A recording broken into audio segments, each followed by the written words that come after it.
We're just continuing the story. Here we go. So I said, you've got to give me my chance to do it. Well, that's what happened, and I was terrified of him every day of rehearsal, and he found out that he realized that, so he would come in at 1 o'clock in the afternoon and let the AD work with me in the morning. And he said later, you were 1 day behind me, but I figured you'd catch up. I said, you should have told me that, and I would have asked you to change the opening for one night. Anyway, we were a big hit, and he was just wonderful. And many years later, I did another one for him that was not as successful, but mainly because opening night they assassinated Martin Luther King, and we never got reviewed. And I'll never forget about when he was about 95, they honored him on Broadway, and all the people that he'd made stars came out, and we did numbers from shows. And then we spoke about him. And I said to the audience, I said,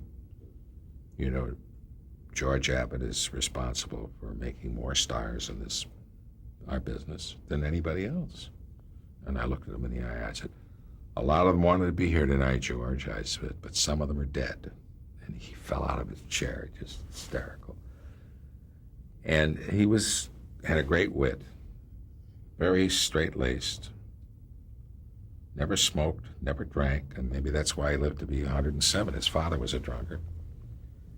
And just before I went to New York to go into rehearsal for Beauty and the Beast, his wife called me from Florida where they were living.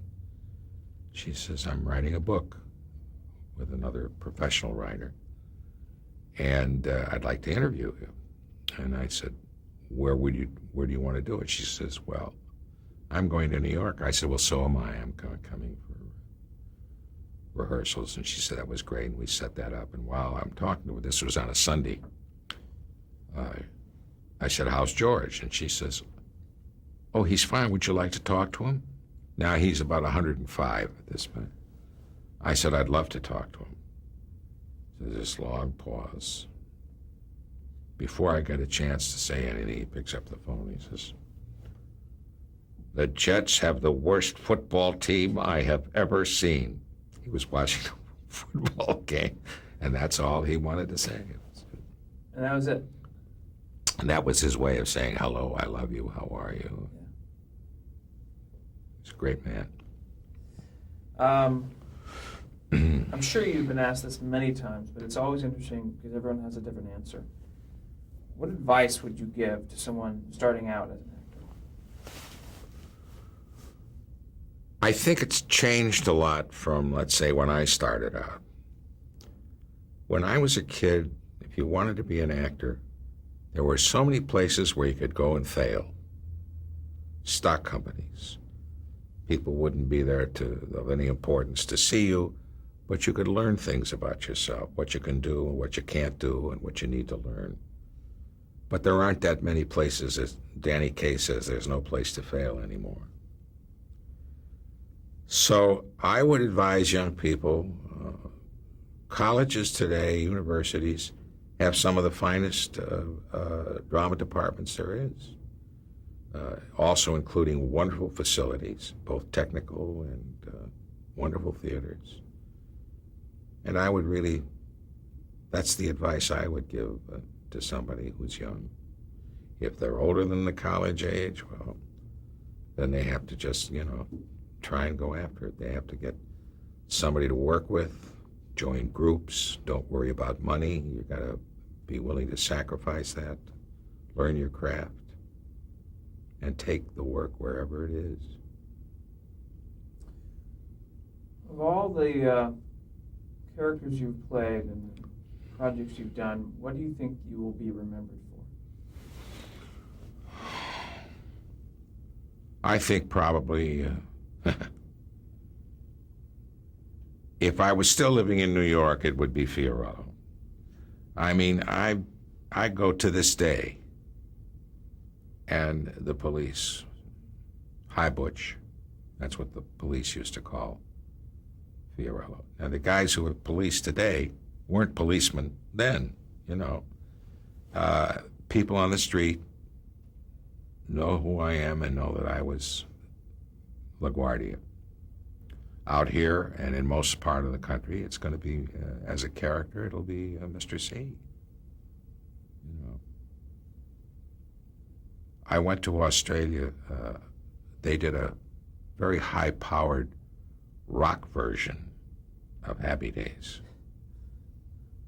Cast of 100 people with all the top rock singers, theater people, and TV people in Australia. Like a rock opera? No, well, it wasn't an opera. It was the kind of music we did on the show, and some original music. And all I did was introduce the show each night. We opened at the Superdome, where the Olympics is being played, to 20,000 people. We played minimum 10,000 wherever we went. We went to all the cities.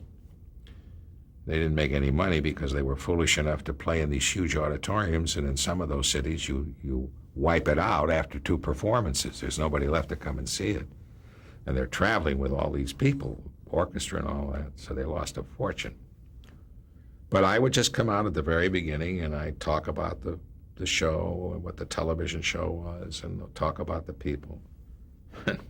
And one of the things I said was, my wife says that my tombstone will read, "Here lies Mr. C, who used to be Mr. B." So I think that's probably what I'll be remembered for. Are you okay with that? Oh, yeah. As long as my kids remember me as Dad. What do you consider your greatest personal achievement?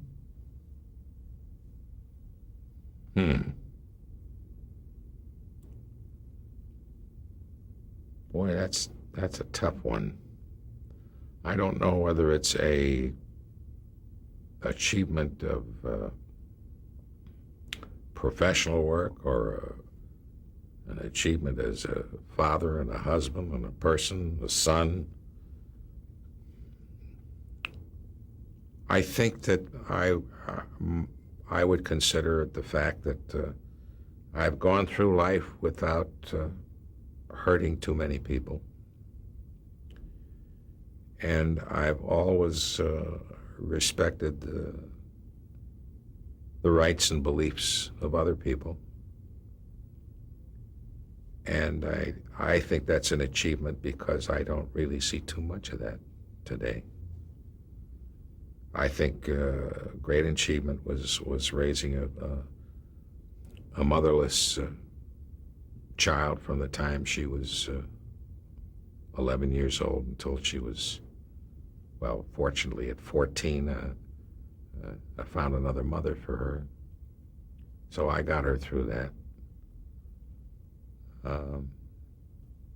Being a father to my family and my husband is to me much more important than what I did in the business.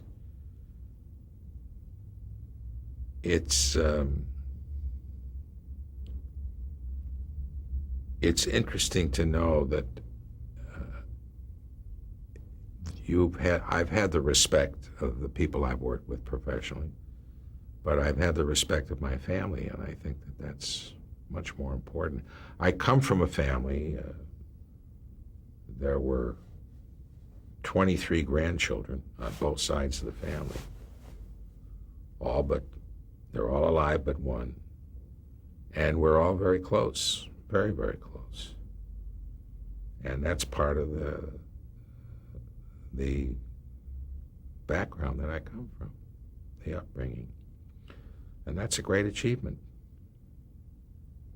Well, it's been a great morning. I appreciate your time.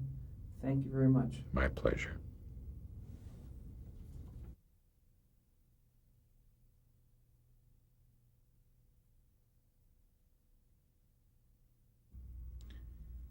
Well, of course, the gal on the right is Marion Ross, played my wife on Happy Days. I think you know who the other fellow is.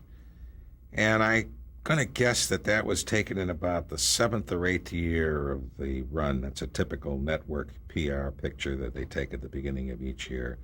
I noticed the gray hairs sneaking in on the temple, and I don't have that jacket anymore either. Well, here we are again. We had a softball team that traveled all over the country in different major league parks and played softball with the local media and press. And this, of course, is one of my happiest of all burial grounds, and that's Wrigley Field in Chicago, where the Cubs play. And I think there's so many bodies buried there. It's one of the main reasons they can't field a good winning ball club. But we had a lot of fun touring. Well, there's the original Happy Days family, of course, minus the brother who's at the University of Outer Mongolia. I look like I'm just about ready to fall asleep in front of the camera. Henry is on my right, Anson Williams on my left, Marion and Donnie Most with his cute smile, and Aaron and Ron Howard in the lower right-hand corner. Now, here we are in, this is, I think, on the back lot of Universal.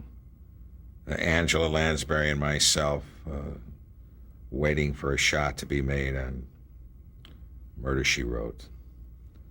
Great lady. I really enjoyed working with her.